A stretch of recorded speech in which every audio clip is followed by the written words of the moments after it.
I'm a girl with the Florida Gators. Okay. I was just checking to see if you were listening. From Bethlehem, Louisiana. Hold on a second. Hey, guys! Hey! I'm having a press conference, okay? Thank you. Momentum, excitement, energy. They say all this stuff, and you know what they mean, but it doesn't describe what you mean. It's just sort of out there. You got barbecue back there, and you didn't invite me. Hurt my feelings. I was just worried about, listening to, all your guys' rap poison.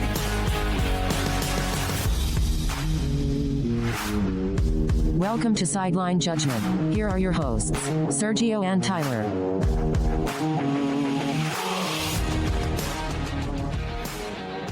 Welcome to Sideline Judgment. My name is Sergio. My name is Tyler. Tyler, we're so back. We've never been more back. We've never been. The boys have never been more back in town. The we back meter is like off the charts right now. It's incredible. It has been a long time since we have recorded, Tyler. Quite. Some 4 months or so, right? Around there. Gosh, it feels longer, to be honest with you. But it's that time of year. It's May. You feel the itch. You need football. It was nice to take a break from talking football and whatnot, especially considering that pretty much every football team that you and I follow had a disappointing indoor season. It's nice sometimes to not, let the Swifties enjoy football season. There's a Travis the Swifties and the Michigan closet, men. So the Michigan. Listen. One of those groups of people, I'm happy if they are very sad. And let me just say, my girlfriend does not belong to the group. So that's how you know where I feel regarding some national champions. But alas, Tyler, you are correct. We did need that break. We did need some time off. We understand that we owe the audience quite a few episodes. We owe the audience a Florida Gators Post-Mortem. We owe the audience some big thematic conversational episodes for this off season, which will be coming this summer. Absolutely. But I think for this first episode back in quite a while, we got to dust the cobwebs off. We got to get the podcasting voices back in shape. We got to do some warm-ups. And we got to talk about some of the stuff that we missed. So what we did is put together a list of just some stuff that we wanted to talk about. And it includes a variety of things, all college football related or somehow college football adjacent, and some things that are completely not college football related, but are very important to us. And we just wanted to talk about them. So this catch-up episode is going to be brought to you by no one, because we don't have a sponsor. So if you would love to sponsor an episode of Sideline Judgment, please let us know. Come on, please. At our socials. Most of you could probably text us, so feel free to do that as well. And yeah, man, you ready to get back into it? I've never been more ready. The We Are Back department has received a notice from me, and I'd like to file a claim. We're so never back. Been more bad. EA College Football 25 will be hitting the shelves on July 19th, which shelves is a weird way to say digital download on your PlayStation or Xbox store. Boo, by the way, boo. You can still get a physical copy. Well, I will. In today's day and age, we need to be supporting physical media. yeah, honestly. I don't think I will be. I actually can't because I have an Xbox Series S, so I don't have it's all digital. It was cheaper, so I had to get that one. I get it. I will have to be buying a PS5 for this. Oh no. You're gonna have to talk to management system about that one, my friend.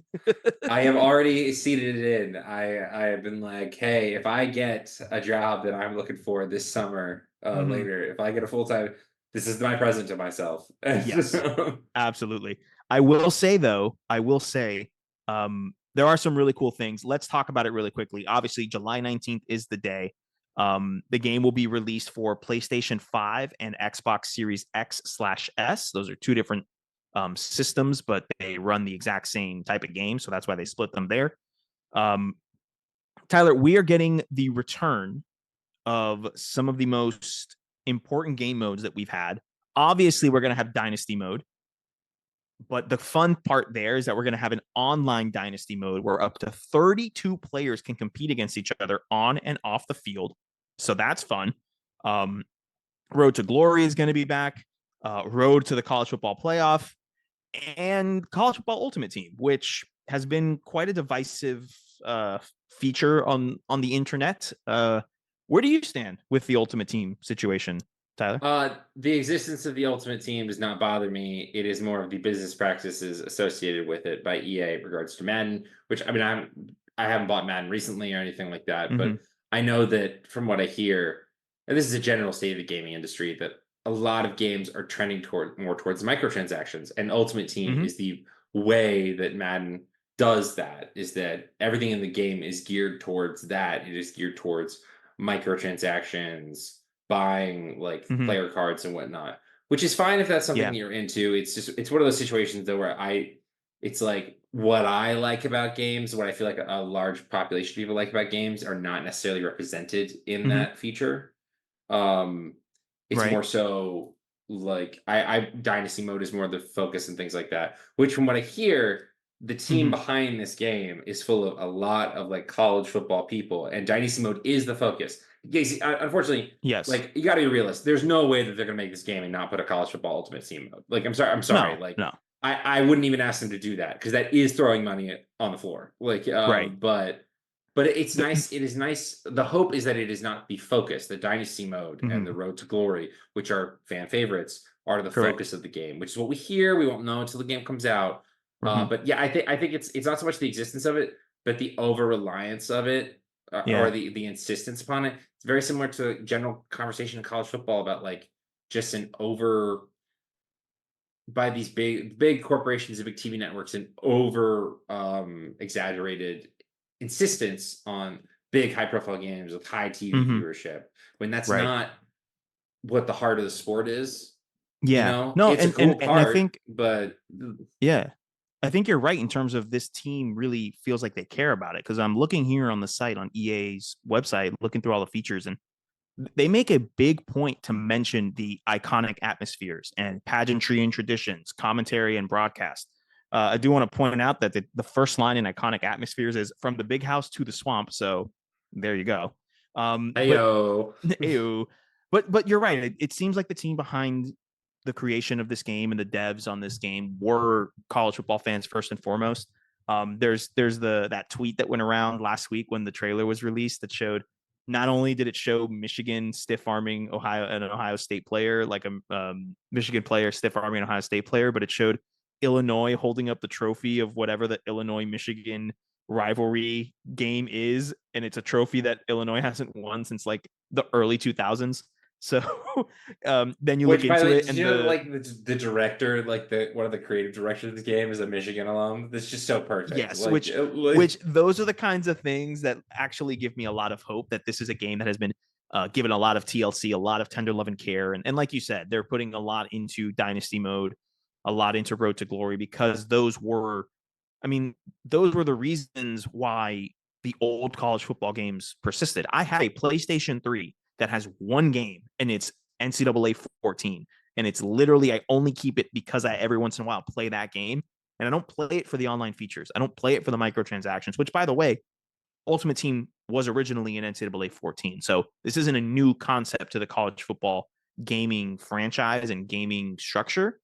It's just in 2014, it wasn't as much of a priority as it is now in 2024. So, and it's not just limited to Madden too, but FIFA, or EAFC, I should say, the soccer game, NHL, all the other, even MLB's The Show, which isn't EA Sports. It's a San Diego studio and Sony, but they have their, Ultimate Team kind of thing. This is just a way that sports video games now find a way to make profit after they sell the game, which isn't my cup of tea, and I don't think is the primary fan base's cup of tea here. But I'm with you. I don't see the reason why they would have to limit it. You know what I just won't do, Tyler? I just won't really worry about that mode of the game, Yeah, I mean, this thing is like, if it were a mode of the game where I didn't have to pay any money to like enjoy it, I might enjoy it, but like, I'm just not gonna play that part, which is fine. I don't blame you. I'm still my hopes are high.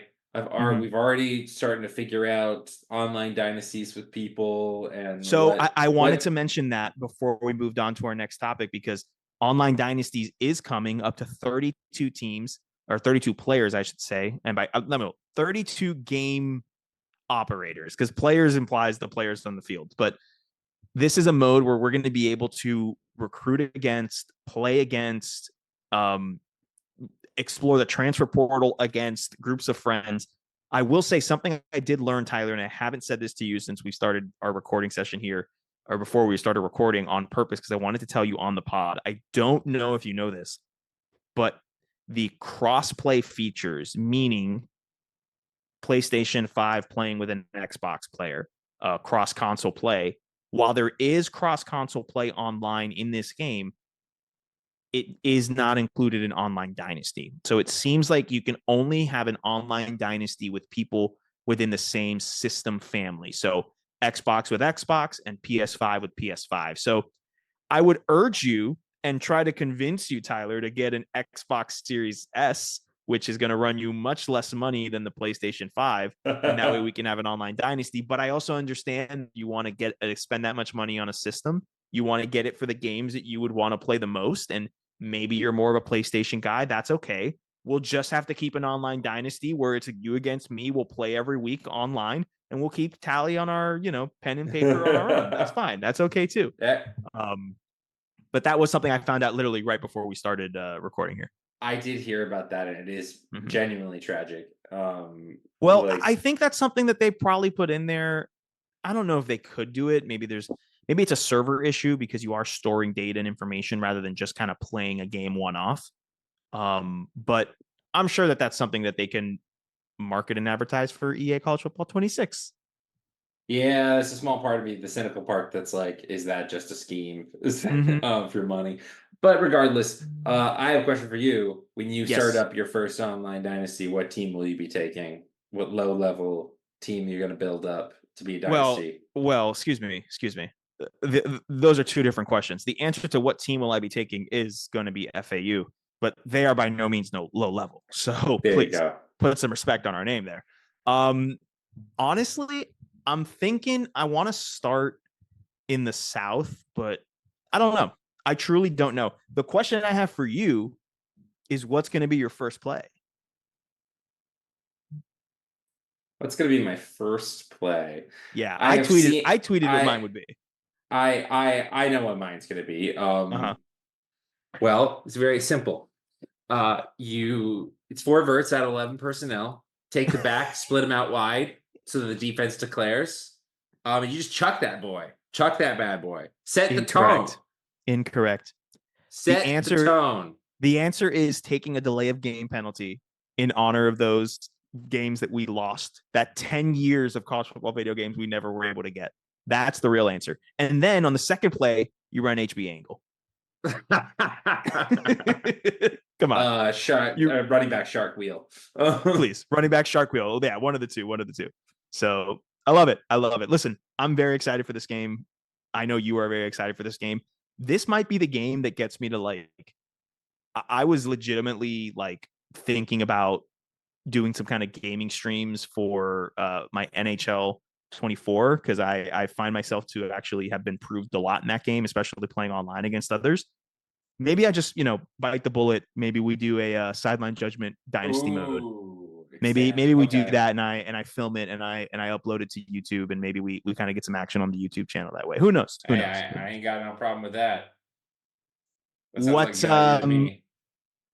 I do know somebody who has a problem, and it seems to be Jaden Rashada. And if that's a name that you kind of remove from your head, it's because Jaden Rashada is the former Florida commit who ended up signing with Arizona State after the entire NIL debacle went down. Very high public profile situation happened where he didn't get paid, and then this and that or whatever. Well, what we thought was in the rear view is now back, Tyler.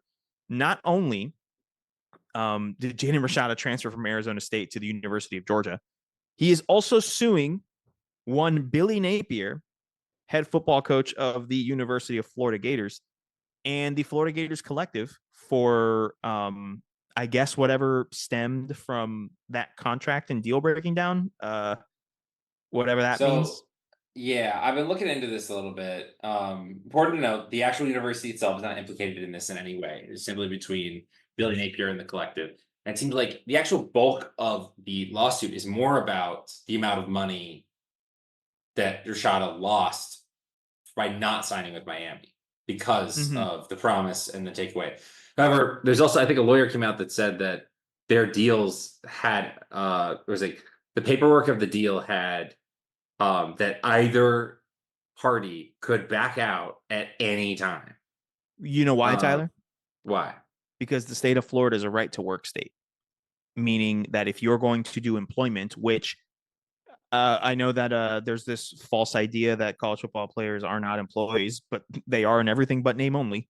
Um, their deals with collectives make them independent contractors because what they're doing is they're licensing out their name, image, and likeness to be used, but they need to be compensated. In order to do that, you're an independent contractor. And if you're an independent contractor working within the laws, labor laws of the state of Florida, then that means that you are in a right to work state, which means that both parties, employer and contractee, can terminate a deal at any moment without giving prior reason. That what that does is that saves people's behind from potential like wrongful termination lawsuits, things of that nature. Because if you can both say no, we're going to just terminate the contract and deal, then you're not being fired. You're just terminating the contract technically. So that language, I'm assuming, I'm not a lawyer. I have to ask my Neither am girlfriend, I. but I'm assuming that that is the kind of language that was in, given the fact that it was an endorsement deal in the state of Florida. So that is my assumption. That is not a fact, but by all means, what this lawyer said, Tyler, was that kind of clause was included, correct? Yes, which again, I'm also not a lawyer. My understanding looking at this and the vibe I get, which is all that I can really bring to this because I don't work in entertainment law. Yeah, but we're really good at bringing vibes. Like that's just something we Um, do. That Tyler, we're good at vibes. genuinely, the vibe I get from this is Jaden Rashada just transferred to Georgia, and Kirby Smart is really trying to mess with the University of Florida. Because the funniest, and you shared this tweet with me, genuinely hilarious, objectively thing is that in the report about it, Kirby Smart reportedly gave his blessing to go through with this lawsuit. Right. Why do we need to know that? We don't need to know that. Like we don't don't. need to know That's that. just that is college football petty. reporting. I cannot wait to play the game mode where I have to go to court to defend my actions when recruiting a 5-star that flips from my university to yours, Tyler. I can't wait. I just can't wait to do that. But I actually do feel that I will lose friends when either they take my players or I take theirs. But I'm really excited for this cutthroat world of transfer portal in the new game. My one thing, and then we'll go straight back to the Rashada situation, is I just really hope they don't make us put in actual money to be boosters. Do you imagine? That would just ruin it. That would ruin it for me. Yeah, so the vibe that I get is very much that, in my personal opinion, the Rashada family, and I don't know them, I don't want to speak on their name, but it really just seems to me like they're trying to get extra money out of this. Because like what's the end goal here? Like I had an FSU friend text like, oh, there's talks that Billy might get fired. And I'm like, that's the most ridiculous thing I've ever heard. And if Billy gets fired for this, but not for actual on-field decisions, I have many more questions that go far beyond Billy Napier. Yes. Which is that like what's the ultimate end goal of this? It's like I don't think it's gonna go to an actual court. I don't think it's gonna go to discovery. I don't think it's I think that this is a settlement. Like because honestly, here's the thing. I don't think that the University of Florida wants to waste time dealing with it. Like, and I use that term University of Florida broadly as the Gator. Because once again, the University of Florida itself was not on this lawsuit. It's just like, does Billy Napier really care if he like? They're not going to pay the millions, but they probably do. Is they'll probably do a way smaller settlement of several $1,000s. I don't know what, like to just make it go away, and maybe that's all they really care about. In exchange for Kirby Smart's playbook, right? Like we're gonna get something out of this, right? We get 1 5-star from Georgia. I mean, a positive spin for Gator fans that you can take away is that, and I saw somebody say this, it's not my thought, but is that ultimately this whole situation, not this part of it, but the missing, the like not having Jaden Rashada was a real positive for UF in a lot of ways, in that it forced, because of how it was mismanaged, the Gator Collective, like, to get way more organized. They are vastly more organized now. Vastly. Boldened by the fact that the Gators have the number 5 transfer portal class this cycle, with recent additions. Vastly more organized. On top of that, allowed us to have the resources to get DJ Lagway. Correct. Which probably would not have happened. And I also think hold on. I want to push back on the idea that getting DJ Lagway wouldn't have happened if Jaden Rashada ended up signing. I think more so, I think definitely I agree with you that situation required the collective to really kind of get it together and organize themselves. And that is one of the reasons why we got DJ Lagway. But I don't think that DJ Lagway is the kind of player that is like, oh, they already got a quarterback there, I'm not going to go there. He just doesn't rub that way. Doesn't seem like the kind of guy that's not. No, I know. I just wanted to clarify that. It's more the resources aspect. Exactly. But still, I think that, and I genuinely think that this is going to be a landmark case in the history of NIL, because this is going to force like whatever the court decides is what is going to be, some legislation going forward with NIL. And I think it's vastly irresponsible of the NCAA to not put together a system for this to be governed, because it's the Wild West, and they're like, let's just let the courts and people getting screwed over, let's have them figure it out for us. Well, that's what they want to do, though. The NCAA, they want it. They want Washington to be the one to be like, here are the rules, and then be like, oh, see, got to do this, instead of actually making the rules themselves. Right, exactly. But I hear you on that. Well, but so I really, you wake up and it sounds like you see this news, and as a Gator fan, it sounds like, oh my God, what happened? What's going on? But I read into it, and I'm like, I really don't think this is much to happen at all. I mean, we already knew that the whole Jaden Rashada situation was a mess. I'm not going to sit here and be like, he was never going to work out at Florida. I'm glad we dodged a bullet. I do find the idea ridiculous that Florida had a coordinated effort to pay the Rashada family over $150,000 just to not sign at Miami. Yeah, I'm sorry, but I genuinely do not believe that any college football team would pay that much money to have a player not sign with another school, but then not take them themselves. I'm sorry. Correct. Like there's just no right. Again, this is just when these things get released, they're made in such a way just so that it's enough for it to sound bad from their perspective, but like warrant discovery. I think it's more complicated, and like it's not a breach of contract case. That's what the lawyer that we discussed, who went a whole thing about this. He said like it's not labeled as a breach of contract case because that's not how it works in the state of Florida with the right to work state. Right. And again, it's a complicated situation, and I'm fascinated to see how it plays out. I genuinely, it sounds like it's a big deal, and I think it will be a big deal for the future of NIL, but for the University of Florida and for Jaden Rashada themselves and the Rashada family, I don't think it's going to lead to millions of dollars. And no, and maybe that's just honestly, me, but I'm kind of on your side in terms of having this kind of lead to some structure and some governance and rules in place for NIL. But honestly, I don't know if it will actually be the case, because like you said, I don't think this is going to court. Like I think this gets settled. And so if it gets settled, then do we really have a precedent? I don't know. It's all the wild west, like you said. And I just hope that it gets resolved quickly, and we can move on from this. This was over a year ago. Like that's what, like, hearing his name. Yeah. Still is just like, are we still dealing with this? And of course, he went to Georgia, which we won't see him play this year because Carson Beck is, the lead. Carson Beck played really well. We'll see Jaden Rashada take some coordinated snaps against Florida. If you don't think Kirby Smart's going to draw something, please come on. Is that because we'll be down 40 and it might be?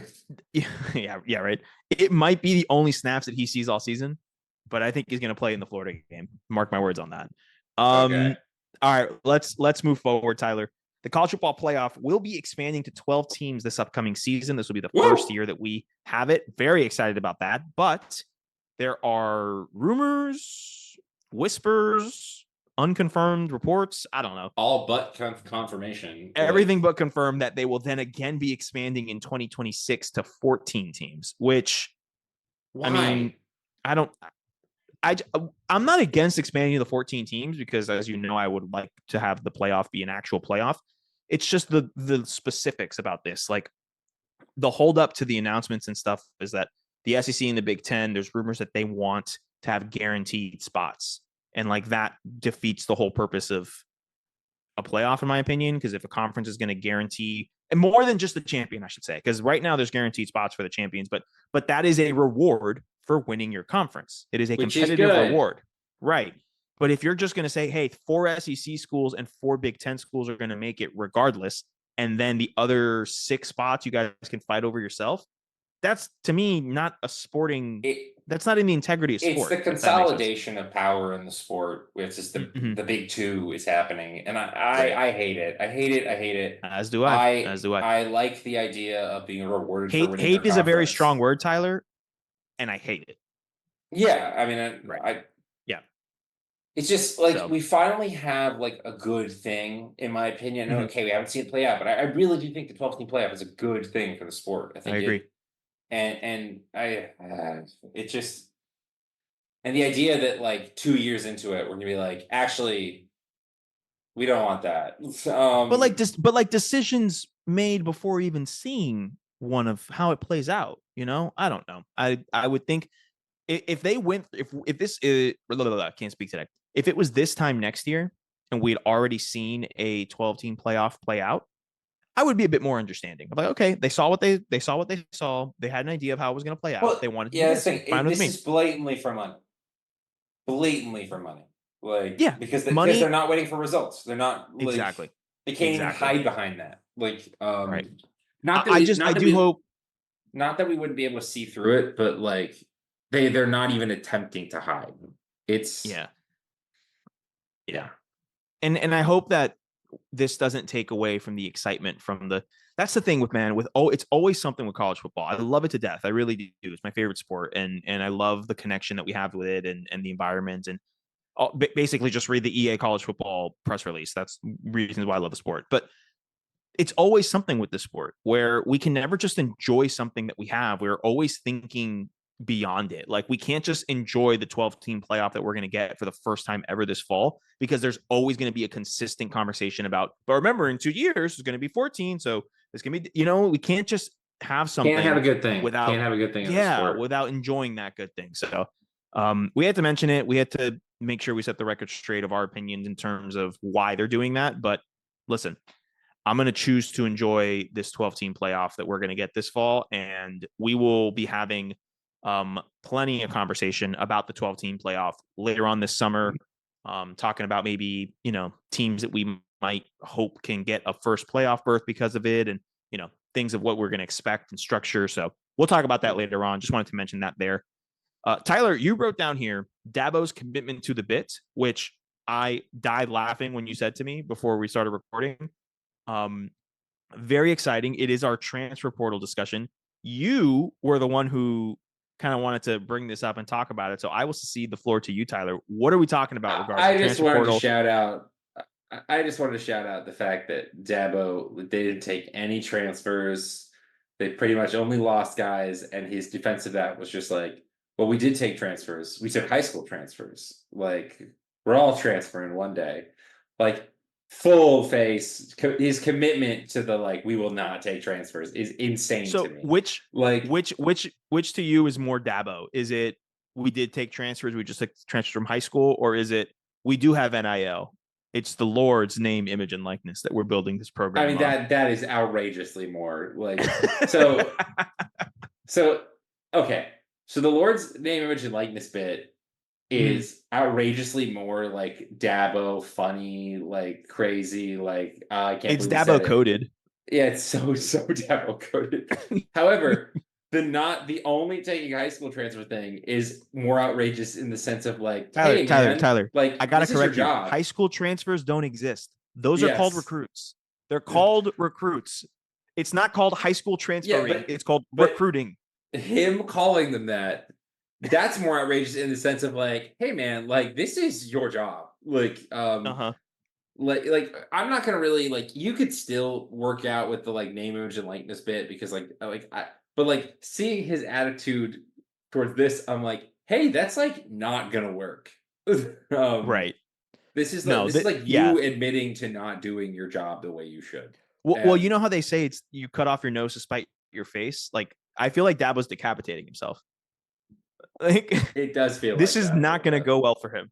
It's not going to go well for him. And listen, I know that they brought in what's his name? Luke. He was the former Ole Miss head coach. Matt Luke. Matt Is it Matt Lucal Luke? or yeah, Matt. It was Matt No, he something. was Matt something. I don't know. Whatever. Former Ole Miss Yeah, Matt interim head Luke. coach. Matt Luke. Thank you. Yeah. Okay. He is now Two their offensive first line names. coach. 2 first names. Very common thing in the South. But he's their new offensive line coach, I believe. And so I have faith that there's going to be a bit more of a modernization in terms of what to do structurally. But if Dabo's just going to be this stubborn, which honestly, it's the only way I can really describe it at this point, because we've had enough sample size, I think. And his teams have gotten worse each year, and it's not like a record thing. It's like I'm watching this football team and they are not as good as before. And yeah, obviously they don't have maybe the same players, but you know why they don't have the same players, Tyler?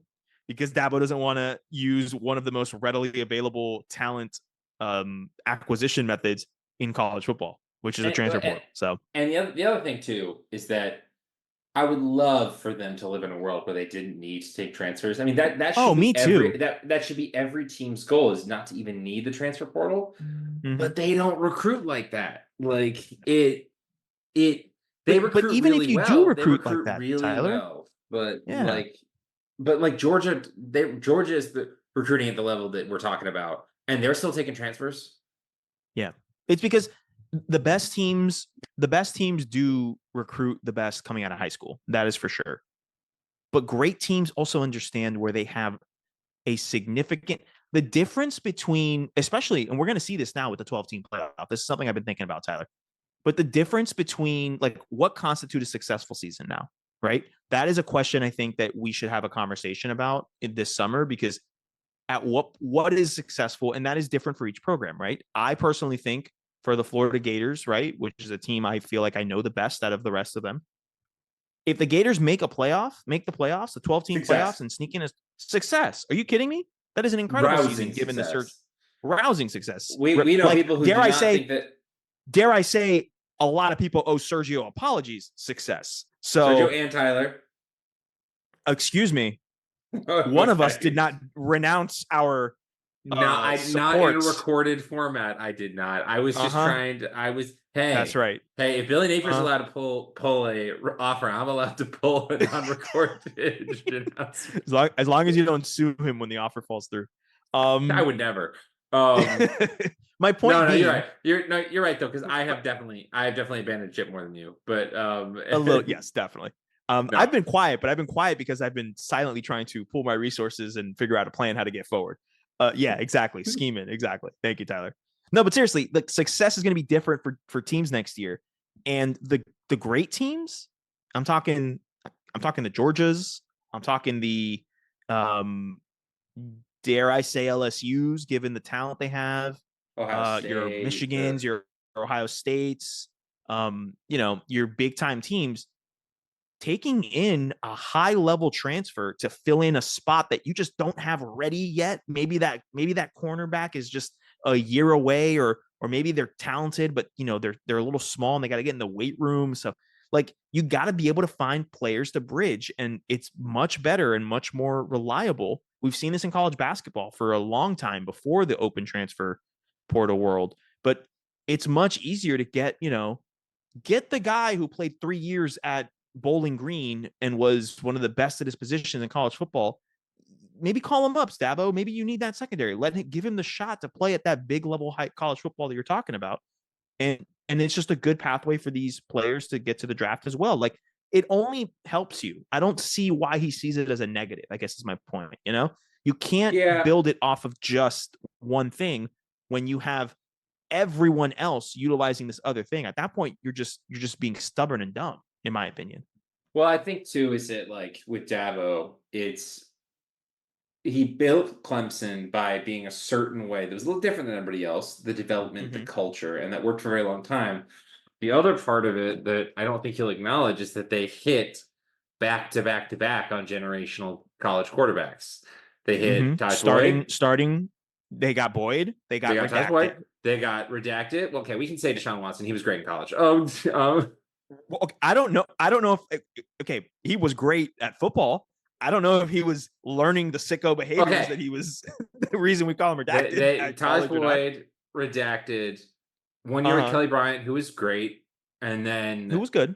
He was good. I mean, he was a great college quarterback. And then the savior of Jacksonville Jaguars, the Prince, Trevor Lawrence, the Prince, yes, the Prince that was promised. Yeah, yes, and it's one of those things where I don't think Dabo really acknowledges that. I'm like, yeah, I did build he did build a culture. He got great recruiting, great facilities, like build a elite college football rosters, like. On top of the fact that he had like elite college football quarterback play, which is the most important position, and he hasn't really gotten that since Trevor Lawrence. He's gotten fine. DJ Uiagalelei was fine. Cade Klubnik, I think, has been pretty good. Like he didn't improve as much as we wanted this year. With the Garrett Riley hire was better, but this is a big. But year I think this is. I can't believe this has turned into like just a Clemson discussion as a whole. But since we're here, let's just go at it. But that's another concern about Dabo with me. He hired Garrett Riley. Yeah. Did we see Garrett Riley's offense last year? Didn't feel like it. Didn't feel like it. It seemed like he was brought in either as a name to appease, marketing or PR or whatever, or he brought him in and said, you know what? I don't want you to run the stuff I brought you in. You're going to run the stuff I want to run, which is an issue. If that's the case. And that was so funny. That was the thing that I was like and Billy Napier did not end up hiring an offensive coordinator, but when I wanted him to, and it was purely to just take load off his plate. It was under the impression it was like, yeah, but you got to be careful. You don't want to bring in a guy who's a good offensive mind to run your offense. They need to be able to run their offense, which is a fair point. What's the thing? It's just like bringing in Garrett Riley to run the Clemson offense is a mistake, in my opinion. Bring in Garrett Riley to run Garrett Riley's offense because that was the one that you hired him for. Right. And it's just like, oh, run this same offense, but you're a better play caller. You've got a better rhythm. And I'm like, let him use the tools that he came with at his disposal. And we're not in the building. Maybe I'm a fool. But I think that Dabo built his success a certain way that was different from the rest of college football, and it worked. And now college football itself is different, and he's not adjusting. And I just think it's interesting. I think that's what makes Saban though, because Saban. Listen, for all the talk about a college football season without Nick Saban, which is just crazy to think of right now. He did kind of get out when he kind of saw the writing on the wall of like, hey, this isn't the same college football that I made my name in and perfected, for lack of a better word. And he went out. I can't say for certain that that's the reason he left because, I've never sat down and talked to the man, but I mean, the stars kind of aligned though a little bit, right? Like he's making the right decision in the right time. Whereas it seems like, and we could be proven wrong, but it seems like Dabo is trying to hold on to the small embers of something that just aren't there anymore. That's the fear. If you're it could be the emperor has no clothes on situation, and we don't know that. I know. But one thing we do know, he's committed to the bit. He is committed to the bit. I think my last question about this as we move on, do you think that Clemson is committed to the bit? Do you think that there's ever maybe they want to start participating in this environment? And I think a lot of it do you see a world where they would get rid of Dabo Sweeney is my question. Oh boy. I don't know because I think a lot of it honestly depends on this year is the trajectory because it has not been getting better. If it gets worse considerably, I think what you have to he is unequivocally, in my opinion, greatest coach in the school's history. He won. It's not even national close. titles. Like it's not even. It's not even close. And like, how do you kick that out? You know, but it's the thing. They've been going. I mean, good seasons, but not good to their standard. Good to their old standard, but not to their new standard. If it starts getting worse, I think that you have to. I mean, you have to think about it. I think it's going to take a couple seasons. Is the thing, because and I also don't see how you can or, fix a philosophical issue though. Like if it really is, we want to be in the portal more than we are, and it's a fundamental like difference. Like I don't know, Dabo might be the coach of Liberty in 3 years. Who knows? I mean, maybe when Kalen DeBoer doesn't work at Alabama, which I actually believe in Kalen DeBoer at Alabama, but if Kalen DeBoer do you think the Alabama boosters are going to see a man who doesn't want to participate in the transfer portal and they're going to go, you know what, that's our guy? Well, he's an alum. Yeah, I'm kidding. Okay, sure. That would be the ultimate sign of Saban's gone. Liberty was a great call. Listen, my jokes are nothing if not topical. Listen, I got a haircut today. I told him, hey, give me the Harrison Butker, but just without the raging misogyny.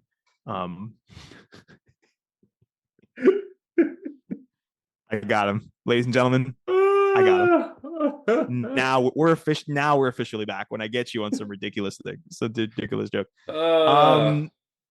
Let's talk about some fun stuff and not ideological challenges inside of Dabo Sweeney's college football program. Let's talk about the NFL draft. Overall reactions, Tyler. What do you think about the draft this year? Overall reactions. Wild draft considering what happened at the top with the quarterback. I mean, the quarterback is what you got to talk about, Of course. Caleb Williams 1, Drake May 2. Jaden Daniels 2, Drake May 3.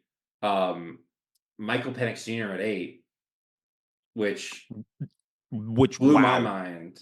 JJ McCarthy. Well, I would ask a Falcons fan, but I don't have any Falcons fans in my life. No, Day's actually a Texans fan. No, like literally a Texans fan. No, literally he's a Texans fan. Yeah. Couldn't be more serious about that. Could be more 100% genuine. Which from a process perspective, actually, I thought I was going to go insane because I was like, I was trying to find a way where I was like, not because I care whether it's a good move or not, but I'm like, how can anyone come to this conclusion that this is the move? Right. I'm trying to, it's less so criticizing and making fun of, but more, no, please explain this logic to me. It's explain like, what am I not giving getting? Kirk Cousins, what was it, over $100 million guaranteed money, right? And then 3 months later, coming off of a torn Achilles in his late 30s, by the way. Some would question the sanity of that contract to begin with. And then you add on top of that the fact that you take a quarterback at number 8 overall. And not only do you take a quarterback, but you take the quarterback, which I know you and I disagree with that assessment because we both really like Michael Penix Jr. But what we can't disagree with is the man is 24 years old. He's a grown man. The oldest of the quarterbacks and the most injury prone. Exactly. Most injury prone. Those are the facts. And the biggest question mark. And he goes in the top 10. And which it's a thing, good for him. Secure the bag, get that money. But the thing that confuses me further is that, like, not that I think that JJ McCarthy is a better quarterback prospect than Michael Penix Jr. I don't. But if you are gonna get a quarterback to not play for 2 years, get the one that everyone agrees is the most developmental project, which is JJ McCarthy, who was on the board. Yeah. And it's just crazy. It's just to me, I don't understand the thought process of team building where that they could they could sign Kirk Cousins because they think the division is wide open, but then do nothing to actually make their team better. Like that, and that's the thing. I love Michael Penix Jr. I do actually think that maybe if Kirk Cousins has another ACL injury, we're all going to look like fools because are we though, or are we just going to make fun of them for signing an injury-prone Kirk Cousins? He's not injury-prone, but for signing a Kirk Cousins coming off of an Achilles tear in his late 30s, over $100 million in guaranteed money. Yeah, but so I don't know. Listen, you could have gotten Justin Fields, who is younger than Michael Penix Jr. By the way, you could have gotten Justin Fields. What the Steelers did. and traded what was it, like a 4th rounder, 6th rounder, a fourth rounder, like not the number 8 overall pick. That's for sure. I just like it's just that's again, it's just the thing. It's like you literally did not make your team better today. Yeah, That is the goal of the draft, is to make your team better, and you actively didn't do it. And then JJ McCarthy, the Vikings, probably the best spot for him. We didn't actually talk about the top guys. I actually think what the Bears have done for Caleb Williams will be good for him. I agree. If only they did the same for Justin Fields when they had him. Yeah, well, can't change. He's in Pittsburgh now. So he's gonna be starting for the Steelers by week 10. So I don't disagree. I personally think picking Jaden Daniels over Drake May by the Washington Commanders was a mistake, but I think I would pick Drake May in that situation.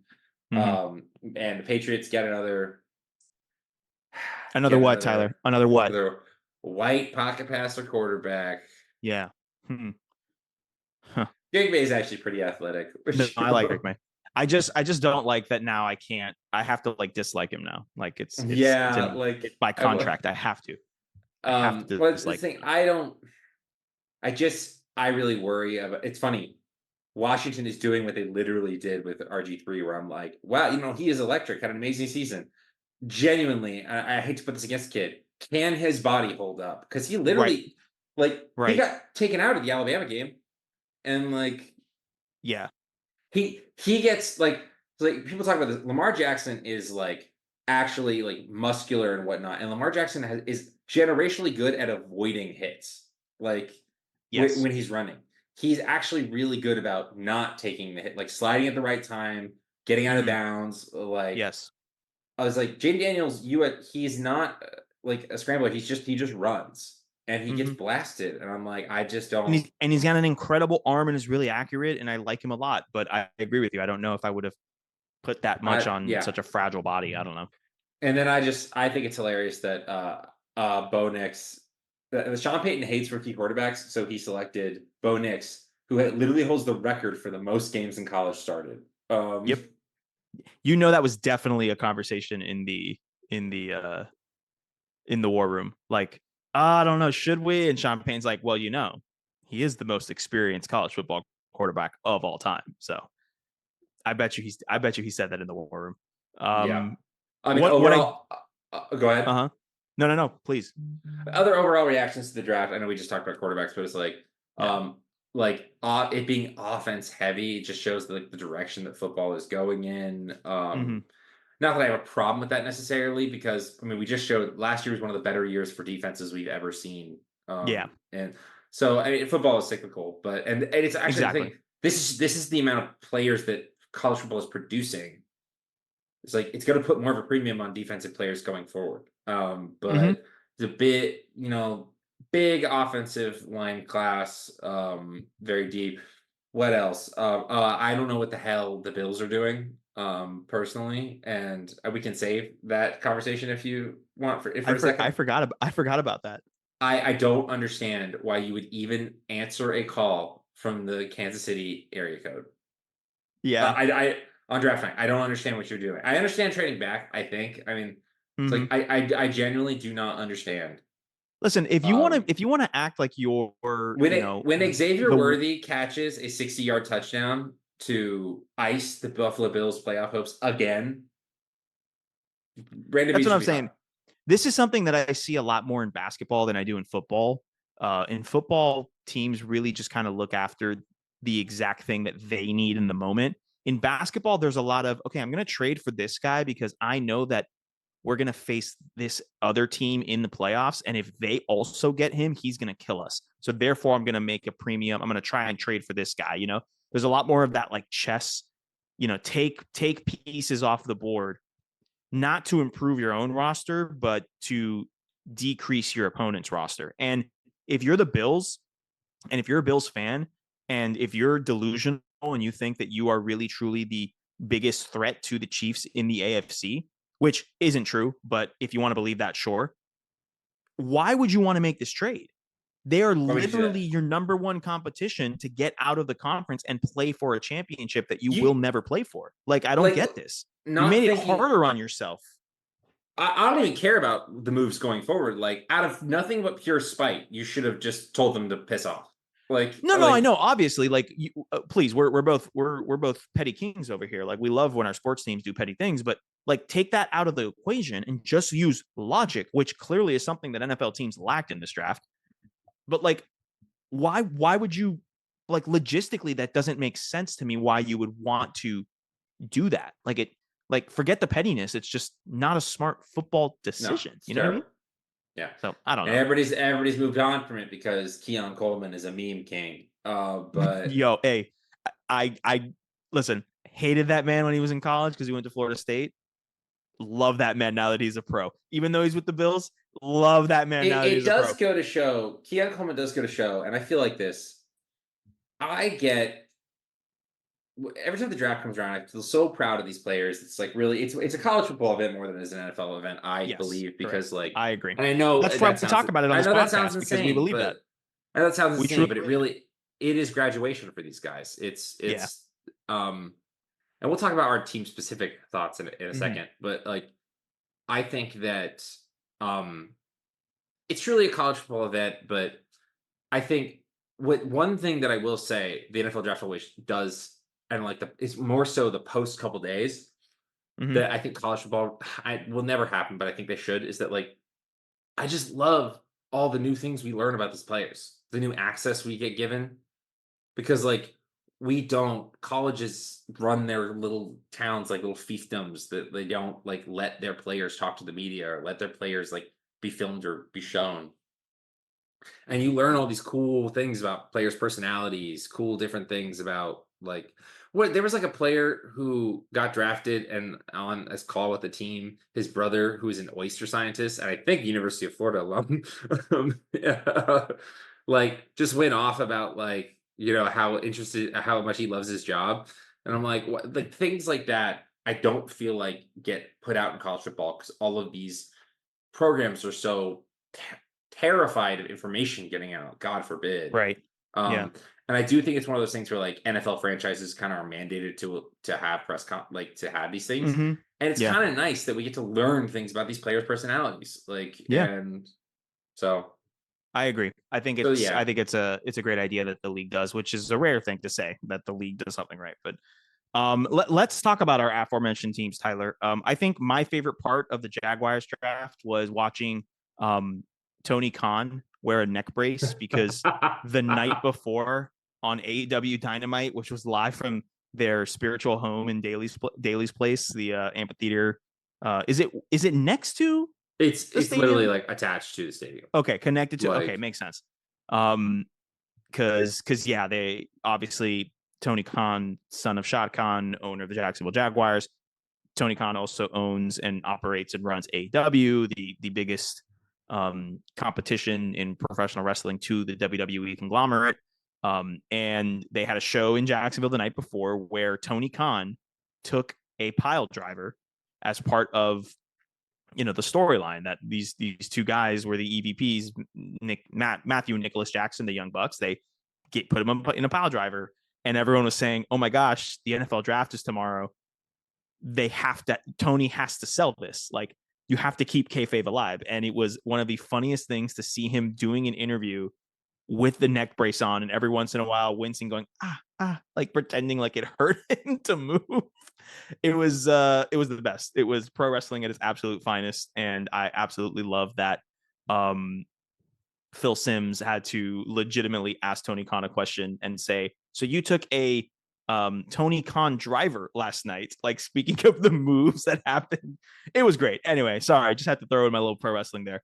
What was your favorite part of the Jacksonville Jaguars draft, Tyler? I think the first pick, the number one pick, Brian Thomas Jr. from LSU, got me real excited because yes, Jacksonville needed a corner. Yes, I personally believe we need a lot of offensive line help, which was addressed. I did like the Javon Foster pick out of Missouri. I think he's an all SEC tackle. So like, but like, Trevor Lawrence made his name in college football about like throwing absolute lasers deep, and we haven't really been able to do that because we don't really have like a legitimate X deep threat. And so like the Jaguars actually addressed that need and got Brian Thomas Jr. out of LSU, who I think led the country in touchdowns with like 17. And Smart pick. And we traded back to do it. Like we were going to take him at 17 anyway, and then you trade back to 23, get extra picks, and get the same guy you would have taken. Would have liked to address corner, which was addressed in the third by Jaron Jones, which my FSU friends say is a really good player. So that's nice. It's a classic Trent Baalke draft. We literally just got bigger. Like it's all just traits. But I do think the Brian Thomas Jr. selection gets me really excited because it unlocks a level of the offense that I think has been missing. It's like just last year you look, Calvin Ridley, we lost out on him. So he went to the Titans for a lot of money but he was kind of disappointing because like he dropped a lot of balls, couldn't always get both feet in bounds, but him and Christian Kirk play kind of the same style, same role. And when Christian Kirk went down with injury, you saw that Calvin Ridley had to kind of like change, like they had to change the way they used him, and he wasn't as effective. And also, all these other reasons, but like it was one of those things where it's like it wasn't really worth it for them to like pay a lot of money to keep him. And then so you go and get younger, get cheaper, get bigger, get faster. I think Trevor Lawrence might throw for 5,000 yards this season. We may not be good, but we may throw for 5,000 yards. May not make the playoffs, but definitely going to look good while doing it. So yeah, I agree. I think that was a good move. That was a good move for you guys. In a similar vein, I liked Chop Robinson, our first round pick, edge rusher out of Penn State. Number one, incredible name. Number two, there's a lot of like, oh, but we already have Jalen Phillips and Bradley Chubb. Yeah, well, Jalen Phillips and Bradley Chubb both went down with season-ending injuries. Jalen Phillips had an Achilles tear, and Bradley Chubb, I believe, tore his ACL. So at the end of the season, when it counted most, we were running out practice squad guys coming up and stuff. So to be able to get a high-level talent who's very versatile, and then also one of the other things there too is that not only does he play defensive, edge rusher in that 3-4 system that we like to run, but he's also played nose tackle, which just kind of gives a little bit of a, different look where you wouldn't think of him as your traditional, big traditional Vince Wilfork. The versatility is helpful. The versatility helps. So knowing that, okay, even when Chubb and Phillips are fully healthy, we can put this guy at nose tackle. And while obviously would have loved to have kept Christian Wilkins, no way we're going to keep him for the money that he got for the Raiders, which good for him. Get your bag, get paid. But this is a different look, it's going to be a bit different, Christian Wilkins was very athletic, very movable. So I think putting someone like that at nose tackle when we're at full strength is going to be a different look that offenses aren't going to be used to seeing. And I think it's going to play in our favor. So I really like the draft pick. And then quickly, we did in the 4th round pick Jalen Wright, running back out of Tennessee, which is just such a Mike McDaniel pick,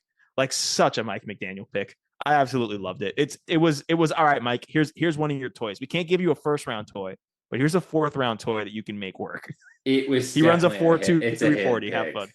Yeah. I mean, talk about Dabo's commitment to the bit. Talk about Mike McDaniel's commitment to the bit. We will be fast. You be fast. You be on team. Exactly. Also, we got OBJ, which isn't a draft thing, but like OBJ is your 3rd wide receiver after Tyreek and Waddle. Like, not bad. Different look, different style of receiver, can run different types of routes. Like, doesn't always have to be the fast, kind of play that we've established over the past couple years. But I like it, man. I like it. A fun offseason for my Fins. Yeah, it's one of those things like Fins have had a tough offseason where you haven't been able to add too much. But I think it had some good pieces. I do think initially so. I was like, I really think that you should have gone offensive line, but I do think it's where I feel where I'm like, I don't ever know if you can really be wrong taking a defensive line player. Like, right. Maybe time passes and you learn you didn't take the right one, but like go like the Jaguars, we signed Eric Armstead. We have Josh Allen, we have Trayvon Walker, we have Devon Hamilton, which he's more of a rotational player, but like they drafted also after signing Eric Armstead, they also drafted 2 defensive tackles from LSU. Yeah, you can tell that's where they were shifting. And it's one of those things like you can, and I can't fault the process because I'm like, you need to get big on the line. And hey, we're Florida teams. It gets hot down there. You got to rotate. It does. It does. Tyler, is there besides allowing for the Kansas City Chiefs to get Xavier Worthy, is there a pick from another team that isn't yours that kind of like made you agitated, whether it be for like how stupid of a pick, like we talked about with Michael Penix, or like, man, I'm mad that they're going to be really good like we did with Xavier Worthy? I am the first two picks of the Tennessee Titans really pissed me off. Like, they drafted offensive tackle J.C. Latham from Alabama in the first round, and then they drafted defensive tackle Tavondre Sweat from Texas in the second round. And that just upsets me personally. Yeah. Like, you get two good players on the lines, but their offensive line was terrible last year, so they're improving that, which I hate. And then the defensive tackle, like when our season ended because we couldn't convert on a 4th and goal because our center got blown to hell by the defensive line of the Tennessee Titans. You draft the big man from Texas. I'm upset. No, I get it. I get it. In a petty makes way, me upset. Like, in a petty way, I said in a petty way, I'm actually pretty agitated that the Chargers did the right thing and just picked Joe Alt, tackle out of Notre Dame. Yeah. I'm not anti-Herbert. I'm anti-Herbert being better than Tuba, if that makes sense. I like Herbert. I really do. Listen, if there is an imaginary situation out there, there's no quarterback I would want more than Justin Herbert. But I don't live there in was the an imaginary world. situation out there, and I think 2019, 2020. Yeah. Oh, yeah. Whoa, who would have thought? Interesting. Crazy. Who would have thought? Hey, well, oh my god. Well, that's the thing. It's like, it's how I feel about CJ Stroud and Anthony Richardson and Will Levis, honestly, at this point, where I'm like, I do kind of like you. Like, I like watching you guys play, but I want all of you to lose. Like, and yes, exactly. Exactly. And with CJ Stroud specifically, it's just like, I want, like, you're so fun to watch. I'm not against you, but I'm against you being better than my quarterback. Right. But like, you being really good for my biggest rivals just not working for me. So it's sorry, dude. For me. Oh man. Yeah. And to wrap up our little draft reactions, shout out to Ricky Pearsall, who seems to be the only Gator that was drafted, but a first rounder nonetheless. So a shocker, to be honest. Like, I was surprised. I mean, I thought he'd get drafted, but first round. I think he's going to be good there. It's one of those things where, like, you give Kyle Shanahan a good wide receiver. It's one of those, like, it's hard to bash that pick in any way, even for like, oh, they needed offensive line help. Oh, they needed this on the defense. I'm like, yeah, but if you give Kyle Shanahan, one of the best offensive minds in the sport, a like good wide receiver. Well, I also heard too is like the 49ers lost the Super Bowl in part because they could not get open against man coverage. And you know who's really good at getting open against man coverage? Well, I'm pretty sure Ricky Pearsall has the highest grade against man's coverage out of all of these receivers this year's draft class. Interesting. Yep. Interesting. So smart pick by them. Hope he does really well there. All right, Tyler, just wrapping up quickly because we're coming towards the end here, but schedule release for the NFL, Jags Dolphins week 1. Hello. Pod Bowl? I mean, I think it has to be. It's gotta we're be, gonna work. right? It's been away. We gotta, you and me aren't made of money, so no, we're not. Figure it out, and we are not close physically to each other.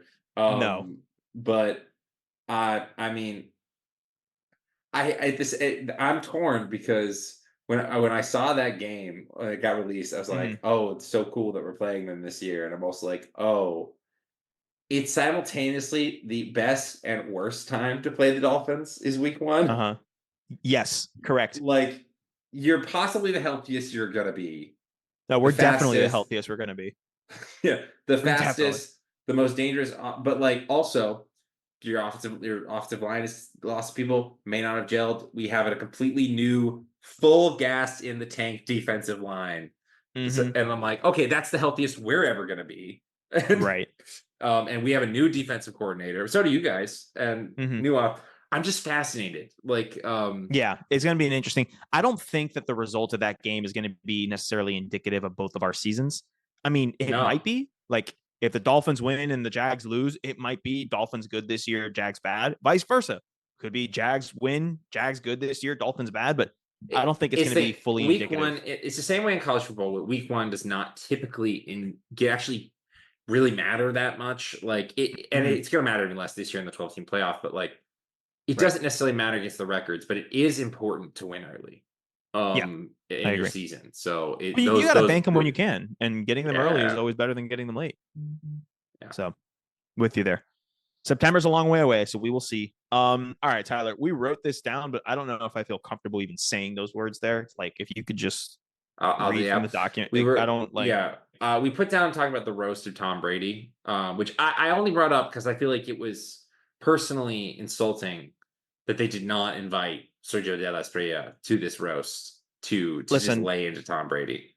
I feel like I've done enough work. I definitely met the criteria for being selected, but I don't know why I wasn't selected. I think if there's anyone who has waved the anti-Tom Brady flag, I think no one has waved it higher than I have. And frankly, like, it's just a reminder. I just got to get back in the lab, since Brady officially retired. What is it now? A year and a half, 2 years ago. I kind of have taken my pettiness, my haterness. I've toned it down a little bit, and I just realized that that's not who I am. I need to embrace the pettiness, the haterness in me. I think for starters, right now, I'm going to direct that towards the New York Rangers, as we are on the eve of the beginning of the Eastern Conference Finals between the Florida Panthers and Rangers. I'm going to do that. Then I think I'm going to go out and attack everyone who's ever said a bad thing about Billy Napier. I think I'm going to do that next. Kind of go through the list there. Then I think after that, I'm gonna go ahead and I'm gonna just give it my best shot. He's got tough shoes to fill, because Brady's the GOAT for a reason. The GOAT of the most hateable person in the league. Like that is just like massive shoes to fill. But I feel like Drake May might be able to fill it. I'm hoping he can. He's a top 5 draft pick for a reason. He's got big shoes to fill. I love nothing more than to dunk on a white boy pocket passer playing for the Patriots. So I'm just thank you for the Mac run trial run. I appreciate the preseason games that went through the Mac Jones, and it had an extra layer. The Tua Mac Jones connection. There was a little. It should have been more, but I can't blame the Patriots for not showing up. It's just what it is. When was the last time the Dolphins lost to the Patriots? It's been like a few years, hasn't it? So Bill Belichick never beat Tua Tagovailoa. That is a fact. That's insane. Yeah. Tua where never has lost Tua been this whole time? I mean, winning football games, but I guess that doesn't seem to matter to anybody else. So, I mean, anyway. No, but in all seriousness, I did not see the Tom Brady roast. You think I'm going to sit down and watch Tom Brady voluntarily for 3 hours? Are you kidding me? I'm like, again, it's one of those things. It's like, I didn't watch it because I'm like, I don't want to see like these things are just propaganda pieces for and I'm not a big deep state propaganda. They're all watching you person, but I'm just not interested. Yeah. Also disappointed. While I didn't watch it, I probably would have heard it. Not a single TB12 PED joke. That's literally my bread and butter when making fun of Tom Brady. Not a single person thought to do that. Come on, guys. Do better. Skill issue. Got to do better. Skill issue. Skill issue. Well, one thing that I did watch, Tyler, we'll wrap up with this. This is non-football related. I want to issue an official spoiler warning. If you have not seen Kingdom of the Planet of the Apes yet, number 1, what are you doing? Number 2, go see the Ape movie. Number 3, Tyler and I are going to talk about it now because I had to speak about this. Tyler, I have consumed so much Planet of the Apes content in the past month or so, in the couple weeks leading up to the movie and the couple weeks since I've seen the movie. I have gone back and rewatched all of Rise of the Planet of the Apes, Dawn of the Planet of the Apes, and War for the Planet of the Apes. Watched them all multiple times. I've watched YouTube breakdown videos while I work, just in the background seeping in. And I don't know how I'm going to do it. I don't think it's going to be possible. But if Alexa and I ever want to have children, I'm going to throw out Caesar to be the name of a child. I'm just saying. Is he the greatest character in cinematic history? No. Is he top 5? Probably. So He definitely shows more good human qualities than the actual humans in these movies. So Yep. Well, I mean, the reason these movies work is that they're character pieces. Like the apes are Correct. just as human as the actual Yes. humans themselves. So it's funny you say that. I was saying to somebody, it's just like legitimately one of the only criticisms I can give Kingdom of the Planet of the Apes, and it's not their fault. Is that I'm like, you don't have Andy Serkis playing Caesar in this movie, and like you can't. Like that's the whole thing. Like it's just like, but it's just I'm watching the movie and it's just like as great as this is.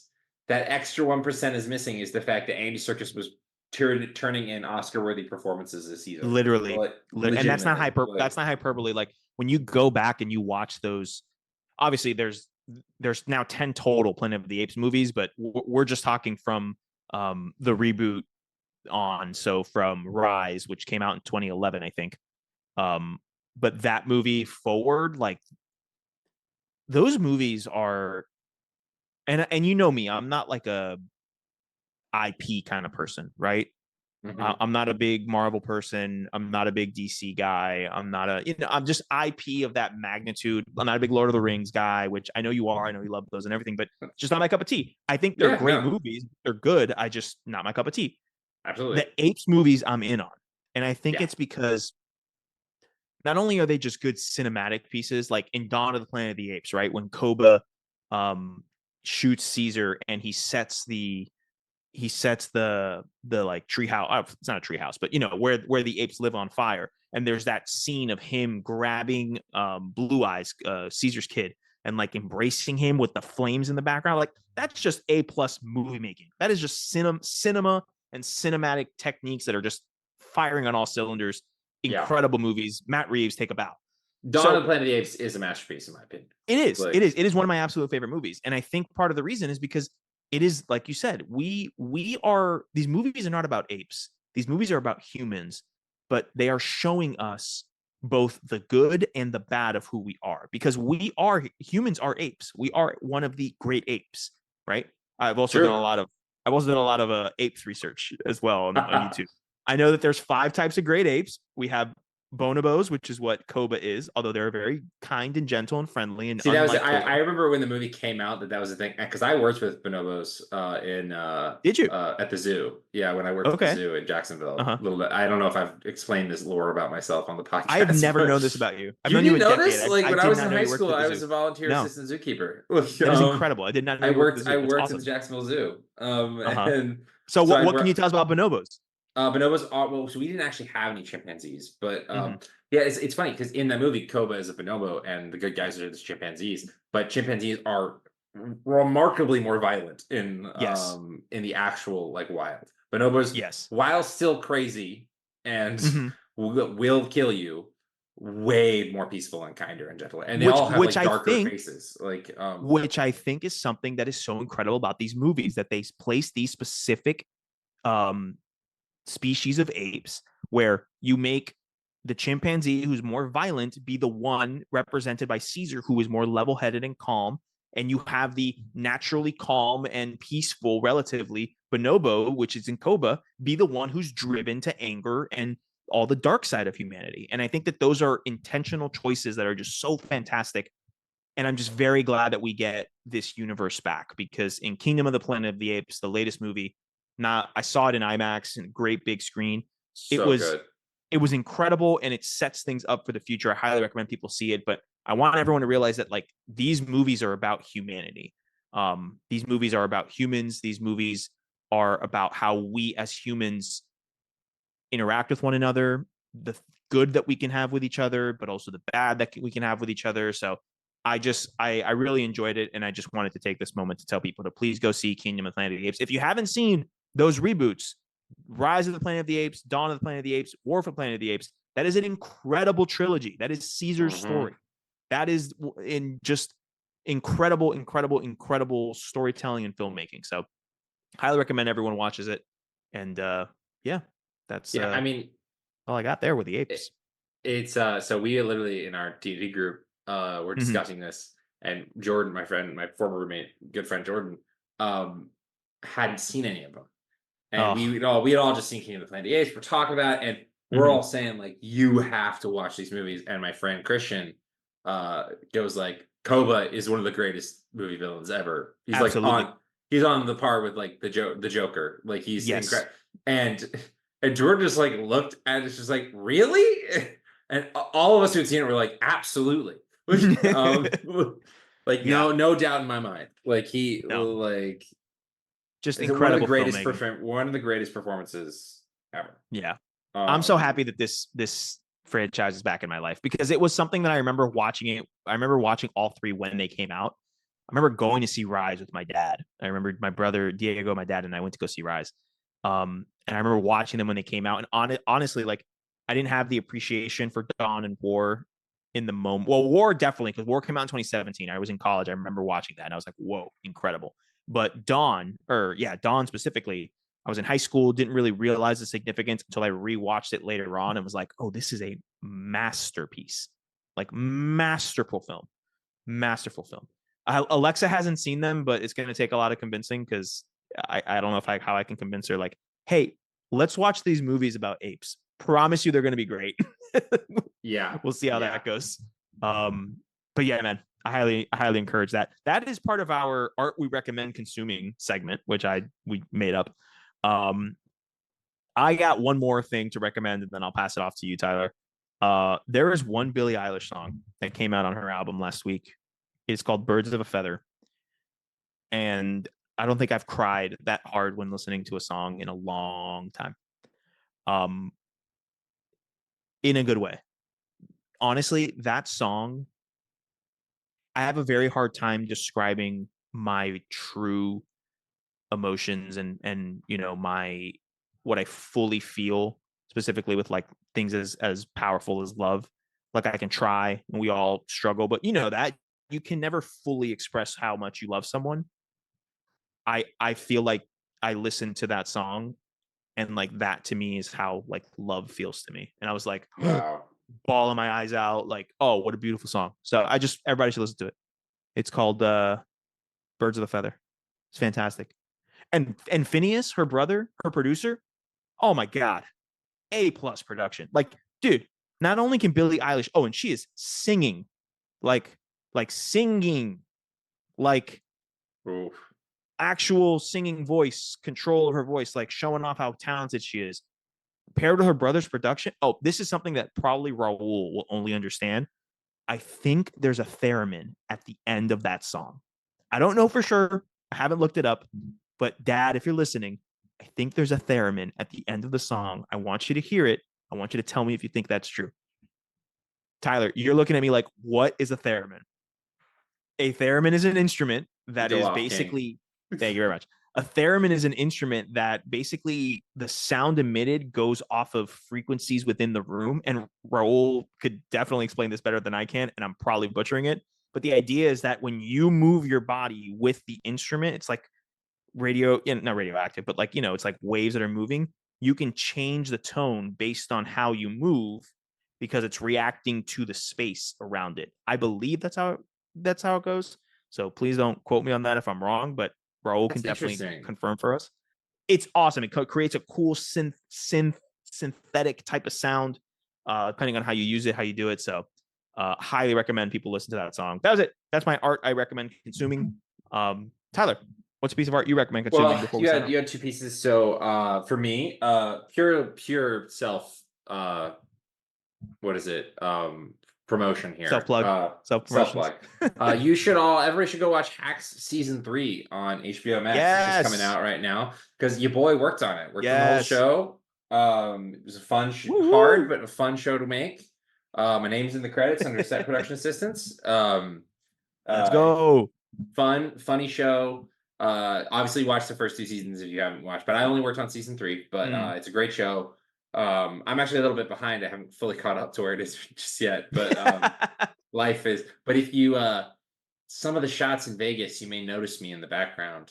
There's a particular shot in episode 2 where they're at this fountain. There's this wide shot at the fountain, and you'll see a guy in the background just like telling people where to go. That's your boy. We'll have to find it. I'll have to find it. It's took a long period of my life, was a very important show for me. So I really hope everybody gets a chance to watch it and enjoy it. But on the more Yes. on something more touching side, I recently read a book that I would really recommend on a similar vein to Billie Eilish. Mhm. This book called "Concerning the Future of Souls" by Joy Okay. Williams. It is a easy, quick book to read. It is 99 short stories on concerning the musing of death and life and souls, and it's most of the stories are no longer than a page. Mhm. And it basically kind of follows, I won't spoil too much of it. It loosely follows the interactions of the angel of death in the Judeo-Christianity, Azrael, as they, kind of guide souls from beyond and whatnot. And their Right. talks with, the devil and God and all these kind of things. And it was a very touching book that I read. I don't know. It's very thought provoking, very touching, and if for nothing else, even if it's not quite make any theme that you can really understand, it I think really Mhm. helps put you in touch with your humanity, I and I love think that. that's extremely important. So I read that recently. Highly recommend. Pretty I cheap to love buy that. on Kindle and good and whatnot. So Thank you. You were gonna say Goodreads, weren't you? I'm looking at Goodreads right now. Oh, just No free plugs, but great website. That's awesome, man. I love that. I'm a sucker for the meaning of life and humanity and life and death and what it means to be Mhm. alive and all the stuff that the Apes movies cover. Absolutely. That is clearly covered in this book as well. So, what was the name of it again? Concerning the Future of Souls by Joy Williams. Has a rhinoceros on the cover. Okay, all Don't know right. why. Concerning, It's is it a story? Is it there gonna is a be story related to a rhinoceros. okay? All right. One All of right. the Then don't tell me. 99. Don't It tell is me. But I do like that there's a story about involved. there are 99 short stories. It is only a couple like 100 something page book. It is not hard to get through, but it's very beautiful. Love that. Love it. Love it. Tyler, I think that's it for this catch up episode. I know we didn't have as much of a structure as we normally do and didn't go through some of our normal segments, but I think that was on purpose. We wanted to just kind of ease back into it. We will be back at a later to be determined date, but definitely not in 4 months like we did last time with our breaks. But we will be doing our Florida Gators post-mortem. We have Oh, you thoughts, bet. we have opinions, we have assessments. We will be looking forward to 2024. We will be playing the schedule game. We will be talking about expectations for next year. But before that, we will look at the 2023 season to see exactly what happened with our Gators, where they were at the beginning, where they stood during the season, where they are after the season, and where they are now that we've wrapped up spring and looking forward to the 2024 season. So lots to talk about, lots to dissect, a lot of conversations to be had, maybe a couple disagreements here and there between us. We will see how it goes, but that will be the focus of our next episode. So solely on the Florida Gators. We want to dedicate an entire episode to that rather than just kind of put them in here in our catch up. So that's what's coming next. Hopefully sooner rather than later. Exciting. Definitely not 4 months. So definitely not 4 months. No, Tyler, back sooner than that. is there anything you want to say before we sign off? Oh, it's good to be back is the main thing. Getting the itch for college football, and luckily in July we're gonna get a small taste of it. But yes, yeah, just we will. It's good to be back talking college football with best friend and getting to share it with all of you guys. I am also very glad to be back. I am also very glad to watch the first game of the college football season for our Florida Gators, which will take place against the University of Miami in Gainesville at 3:30 Eastern. Y'all enjoy that humidity. Your boy's I gonna won't be there. on I a will couch not be there physically with a cold beverage. I might take a look and see what where I'm gonna watch that game. But if yeah, definitely gonna see if I can turn the AC down wherever I'm at, just for the bit. Want to make sure that we can feel properly feel properly in the environments rather than what I imagine it can be achieved. I just don't see. I like feel bad for the incoming freshmen first game day against Miami, so it's like a big game. 3:30 kickoff. Like, please drink water. You 18-year-old psychos. Please drink a lot of water. Hydrate. Eat something before you participate in your tailgating activities. Like, eat something hearty. Like, have a burger. Like, please take care of yourself. Like, Yeah. That Gainesville heat is no joke, and that Gainesville heat is no joke in August. We would know. Oh my gosh, a 3:30 kick, oof! And the way the world is burning, my gosh, can't even imagine now. Excited for that, Tyler. But again, Gators episode coming up next. I guess that's it, Tyler. I guess there's only one thing left to say, and it's that this has been another episode of Sideline Judgment. My name is Sergio. My name is Tyler. And we are not biased, Tyler. Go Gators. Go Gators, man.